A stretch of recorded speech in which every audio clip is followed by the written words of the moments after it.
review. Hello everybody, True here, your Million G Gamer, and this is a true review for Legendary 11 on the Xbox One, which releases on the 4th of January 2019. It's going to be priced at £11.99 in the UK and $14.99 in the US, and it is subject to a very slight launch discount if you buy the game near its launch date.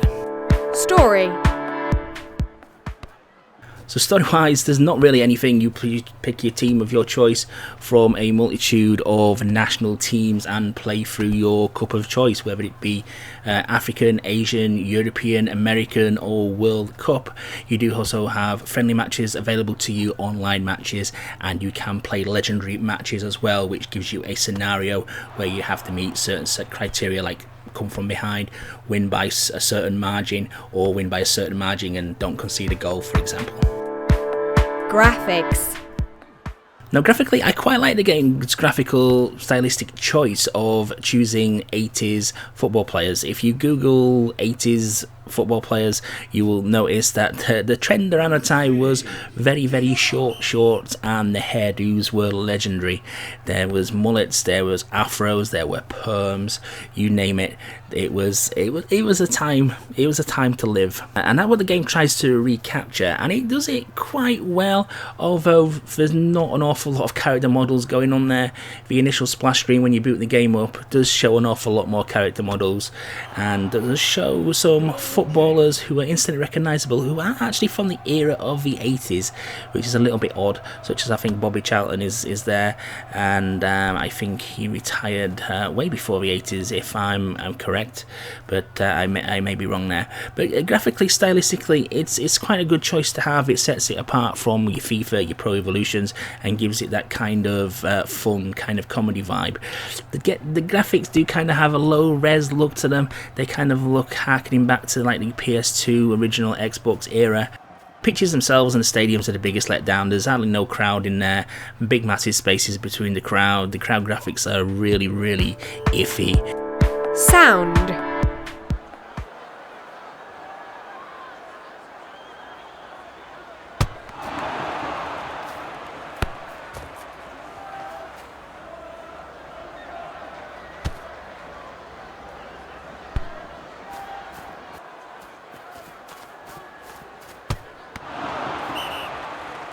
Corner.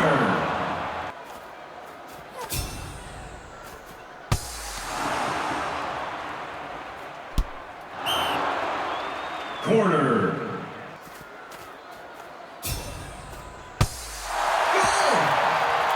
Kick on.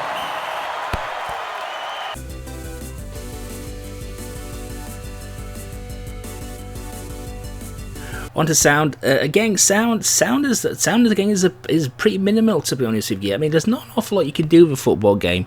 You just need to really nail the in-game sounds of the crowd, kicking of the ball, maybe a few players shouting, things such as that, the referee whistling, and there's, of course, we haven't got quite a commentator, but there is some voice work where an event happens, like a foul, a goal, a corner, goal kick, for example, a penalty that gets announced in a really cheesy 90s kind of arcade game. If you go to like games like Temco World Cup or Super Sidekicks on the Neo Geo, such as that, you have a really produced announcer's voice there, which announces those key events in any football match. Gameplay. So on to the most important aspect of the review, the gameplay. How does it play? Does it play like the beautiful game, or is it up for relegation? Well, unfortunately, it's not just being relegated, it's being expelled from the league. It's truly it's a joy to play, but for all the wrong reasons. The game's pretty basic. You have short pass, you have long pass, which also operates as the shoot and the cross button, which causes problems. You have a through pass button, and you also have a dribble button. Your bumper button is used for the sprint. You can hold it down and do a 1-2 pass, which never seems to work in my experience. And that's pretty much all the controls you've got on offense. Now on defense, you've got two options. You can block tackle when you're near a player, or you can do a slide tackle. Now the slide tackle for me is completely useless in actually getting the ball from the player 99% of the time, but what it is good for is hacking the players down and preventing them from getting a super shot off. Now, as I mentioned there, there's a super shot meter. Now, how it actually builds is you've got two big massive wheels kind of things at the top right and top left hand corner of the screen, one for each side, and the number in the middle denotes what level you are on. The lower the number, the easier it is to get one of these super shots, and you get these super shots by doing passes. The longer the pass that's successful, you gain more of your bar. If you do a successful dribble with the X button past an opponent, you get a massive chunk of progress towards it. Basically, once the bar's filled up, you get a super shot, you get in range, you activate the super shot by just pressing the B button, and your player will kind of do a few kicky uppies and then do an overhead kick, a scissor kick, and whack it straight towards the goal, and 99% of the time you will get an automatic goal. Your bar then resets, but you're on level 2. Level 2, it's harder to build that up. Level 3, it's even harder. Level 4, I've never even got to be honest with you. But as I say, your opponent does have the same system in place, and I found a sliding tackle to the best way to negate this, because you lose possession of the ball and your opponent touches the ball, your bar goes down at an alarming rate, and so does theirs. So by hacking them down and ending the period of play, that instantly resets their bar, and it's usually even better to concede a penalty, in all honesty, if they are going to unleash a super shot in your area, because the super shot you've got zero chance of saving near enough, with the penalty at least you do have some chance. In terms of the bog standard run-of-the-mill passing of the ball and stuff, again, there is problems. Your player you're controlling has been highlighted twice on the screen, so you definitely know who you're controlling. You've got a circle at the bottom, and you also have an arrow above your head, so there's no excuse for knowing who the hell you're controlling, because the game decides to tell you twice. On the circle at the bottom, there is usually arrows which point off towards players who are available for passes. Unfortunately, it seems to, when you press the pass button, to just choose one of these people or players at random and pass to them, even though you could be aiming at a player who's at the top of the pitch. You can sometimes press the button and it will go down to a player in the middle of the pitch or the bottom of the pitch. It is a very, very weird thing to behold, especially most noticeable when you're doing long range clearances from your own area. Sometimes you will maybe near your own corner flag, you get the ball off your opponent, and you want to just hoof the ball upfield with the B button and get some distance between you and your own goal.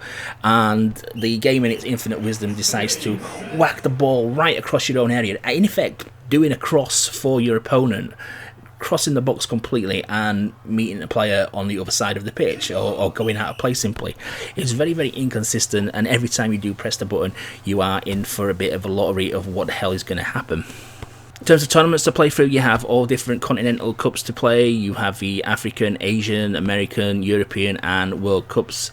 They go along the similar structure of group stages. The World Cup's a little bit of an oddity because there is 5 teams in the group, which is a little bit strange, and but they all play the same thing. Top 2 in the group stages go through to knockouts, and there's usually either quarter-finals or straight to semi-finals if it's one of the smaller continental cups available to you. You can choose to have extra time, you can choose to go to golden goal, and I'll get a bit about golden goal in a moment. You can choose penalties or game ends in a draw, I believe, as well. You do also have legendary matches, which are quite enjoyable. They set you scenarios where you have to meet a certain criteria, like score a few goals, or don't concede, or last out of the last 15 minutes and hold on to a draw. They're pretty entertaining, but they don't go towards unlocking anything for you or helping out in any way. But it is a nice diversion and another game mode. Online, I unfortunately couldn't find anybody to play with because it was a pre-launch copy, so I can't really comment on the online. But the way the offline performs, which I'm going to get into in a little bit in a minute, the online could be even more fun to play and experience for all the wrong reasons. You do also have friendly matches, which you can play any team against any team, which is obviously a basic option of any football game should have. There is also, before a match, you can assign yourself up to 4 cards, which gives slight stat boosts. Unfortunately, I didn't notice much difference when assigning these cards, to be honest with you, so if there is a boost there, it is very, very negligible. But the cards are obtained by completing either, like for example, to get 10 free kick goals, you unlock a card. Winning the World Cup, winning each of the cups, you get a card. Winning a certain cup with certain country, you get a card, and that's pretty much how you go on to unlock them, and they give you things like your defenders may be faster, midfield may be faster, they may slide faster, the goalkeeper may recover from when he dives on the ground faster, like that. Your supercharge meter might build up a little bit faster than normal. But as I say, I hardly notice a difference when assigning these different cards. And now we get onto the fun bit. Now unfortunately the game is full of glitches which are completely hilarious. I've had many instances, and it is a complete lottery of when this happens, of the ball going out of play and the game not restarting correctly, and you basically having a character who has the ball in their possession, not actually animated, and can just ghost around the pitch at will, and even just glide into the net and score a free goal. I've had goalkeepers throw the ball into their own net. We've also had golden goal periods which never actually end. In normal golden goal you play 15 minutes each way, then the game goes to penalties, but in this game you have just the game just restarts, and it's an infinite amount of time until somebody scores. The downside to that is once the game gets past a certain point, the players are completely exhausted and knackered, and it is basically like snails versus slugs. The game runs that slow because their players can't do anything. They can't tackle, they can't run, they can't dribble. So I think the longest the match actually prolonged for, I scored a winner in the 222nd minute of golden goal. They also have instances of the goalkeeper deciding he's had enough in net and decides to go play as an outfield player. Unfortunately, the goalkeeper is completely CPU controlled, so quite why it does that, but it is pretty alarming that when you're just about to take a shot on your opponent's goal, you see behind you your own goalkeeper, you are in for a little bit of a shock there. But this is just a number of glitches. The list goes on, to be honest with you, from being able to run to the corner flag and kind of like an invisible barrier repels all players from you and nobody will tackle you. So in a tougher match you can simply get a goal ahead and just go to a corner flag and stand there, and nobody will bother you for the duration of that half. So you can get quite easy wins that way.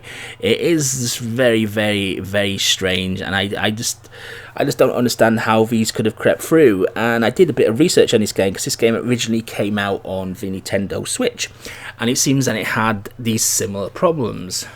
And now 6 months later we are presented with the Xbox One version, and it still has these problems. Now from what I can understand, the Switch still has the issues, so if that hasn't been fixed in 6 months, it is very, very unlikely that these problems are going to be fixed.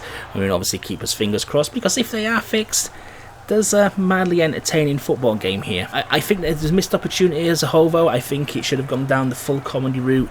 They went for the comedy 80s with the comedy haircuts, the comedy characters with long legs, short shorts, and etc, etc. And they should have expanded on that, in my opinion, with power-ups, you know, maybe things that made the ball bigger, ball super bouncy or something like that. You know, power-ups on the pitch that you could pick up. Going a full arcade experience, because we have a legitimate football simulation already provided for us with FIFA and Pro Evolution Soccer.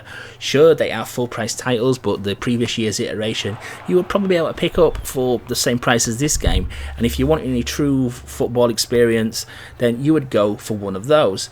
And if you went to go for a more arcade football experience, this doesn't actually go far enough to separate itself from the mainstream. It kind of doesn't know what it wants to be.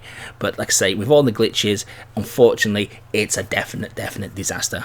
So thanks for watching, everybody. Do remember to like, comment and subscribe, and I do stream every night on Twitch, so if you want to see the latest indie games, come along and check out the channel. The link is in the description below.